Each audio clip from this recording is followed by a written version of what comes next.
clear sky, shining moon and twinkling stars. These things have been fascinations for humans since centuries.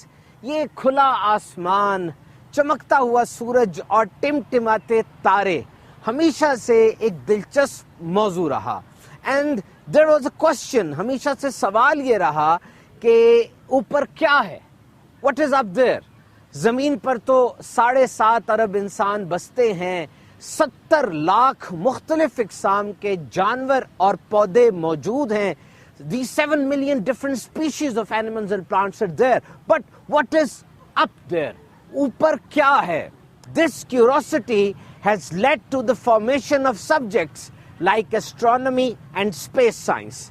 کہا جاتا ہے کہ آج جدید دور میں جتنی بھی اسپیس سائنس یعنی خلا کو پڑھنے والا جو علم ہوتا ہے، وہ جتنی بھی ایجاد ہوئی اور جتنی بھی پروگریس ہوئی، اس سب کی بنیاد مسلمان سائنسدانوں نے رکھی تھی.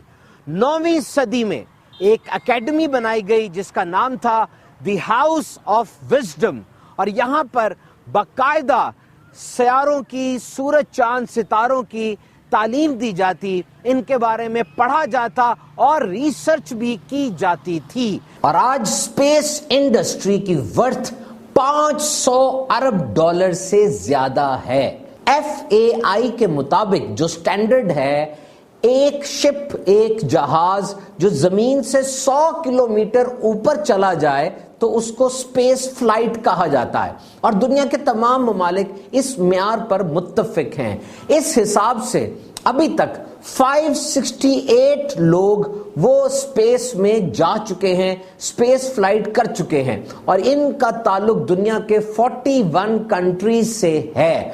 اور اس کے ساتھ ساتھ 12 افراد وہ چاند پر چہل قدمی بھی کر چکے ہیں. سرچنگ فار ایلینز یعنی خلائی مخلوق کی تلاش، and a plant which can sustain life, اور زمین کے علاوہ کوئی ایسا سیارہ جہاں پر زندگی ممکن ہو سکتی ہے، یہ 2 اہم ترین سوال ہیں.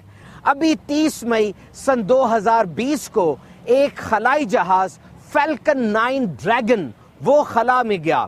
اس میں 2 ایسٹروناٹ یعنی خلا باز موجود ہیں. ان دونوں خلا بازوں کو بہت دنوں تک کوارنٹائن رکھا گیا، اس ڈر سے کہ کہیں کرونا وائرس زمین سے نکل کر خلا میں نہ چلا جائے. اور یہ 110 دن تک ISS یعنی انٹرنیشنل اسپیس اسٹیشن پر رہیں گے. جس طرح ریلوے اسٹیشن ہوتا ہے جہاں پہ ٹرینیں آ کے رکتی ہیں، اسی طرح انسان نے خلا میں ایک ISS بنایا ہے، انٹرنیشنل اسپیس اسٹیشن، جس پر یہ خلائی جہاز آ کر ڈاک کرتے ہیں اور وہاں پہ تجربات کیے جاتے ہیں. تاریخ انسانی میں پہلی بار یہ اسپیس ٹریول 2 آرگنائزیشن یعنی ایک پرائیویٹ کمپنی اسپیس ایکس اور ایک پبلک کمپنی یعنی ناسا کی طرف سے ہوا.